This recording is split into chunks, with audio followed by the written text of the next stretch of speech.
नमस्कार, एस्ट्रो तक में आपका बहुत बहुत स्वागत है। आइए आज बात करते हैं माघ मास की मौनी अमावस्या की, अर्थात माघ के मास में जो मौनी अमावस्या आपकी पड़ रही है ये 9 फरवरी 2024 को पड़ रही है। तो इस विषय में आपको जानकारी देते हैं कि क्या है महत्व मौनी अमावस्या का। ठीक, तो इसका महत्व यह है, कहते हैं कि मौन जो व्रत होता है वो सर्वोपरि होता है। कभी आप इसका अनुभव करें, आप जब पूरे दिन मौन रहेंगे और जब अगले दिन आप बोलेंगे तो आप बहुत कम बोलेंगे और वही बोलेंगे जो बोलने के योग्य बात होगी, जिसके बगैर बोले नहीं रहा जाएगा वही बोलेंगे। तो कई बार व्यक्ति जब लंबे समय तक इस तपस्या को लंबा करते हैं तो फिर वो जो बोलते हैं वही सत्य हो जाता है। तो इसलिए मौन जो धारण होता है वह भी एक जो है उच्चस्त व्रत होता है। हम व्रत तो रहते हैं, यथाहारौ निराहारौ तन मनस्कौ समाहिरौ, निराहार रह करके अपने तन की शुद्धि कर लेते हैं, लेकिन मन और आत्मा की शुद्धि हमारी जब ही होती है जब हम प्रभु का स्मरण पूरी तरह से मौन होकर के करते हैं, नहीं संलग्न होकर के, समर्पित होकर के, ध्यानावस्थित होकर के, जिसके विषय में कहते हैं कि ध्यानावस्थित तद्गते न मनसा पश्यन्ति यम योगिनो। बड़े बड़े योगी लोग भी मौन व्रत धारण करके भगवान का ध्यान करते हैं। तो कल मौनी अमावस्या है, यानी 9 फरवरी को।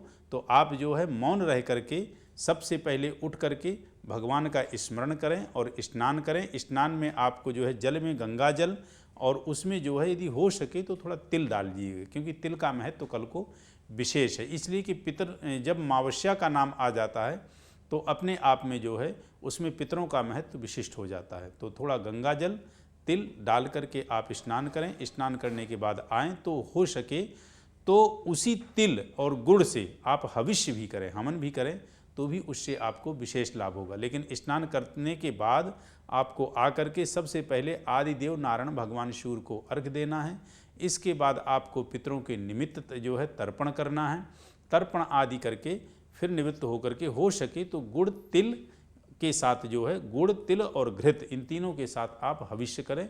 और ध्यान रखिएगा कि पितृकार कोई भी आप करेंगे दक्षिणाभिमुख होकर करेंगे, क्योंकि दक्षिण दिशा पितरों की होती है। पितरों के कार्य में आप यदि उस यानी मौनी अमावस्या के दिन भगवान विष्णु का भी कोई मंत्र जाप करते हैं तो सीधे वो पितरों को तृप्ति पहुंचाता है, प्रभु तृप्ति पहुंचाते हैं। उसी में सूर्य की यदि कोई उपासना करते हैं तो सूर्य भी भगवान पितरों को तृप्त करते हैं, संतृप्त करते हैं। ठीक है, इसके साथ साथ आपसे यदि यथा जो आपके पास संभव हो, जैसी आपकी सामर्थ्य हो, उसके आधार पे आप दान अवश्य निकालें।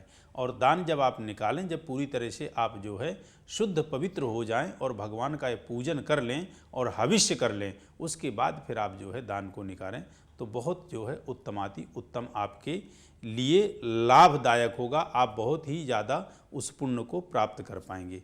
तो ये मैंने बताया मौनी अमावस्या के विषय में, जो आपकी आने वाली है 9 फरवरी 2024 को। उसमें आप ऐसा करें तो निश्चित रूप से आपको विशेष लाभ होगा। नमस्कार।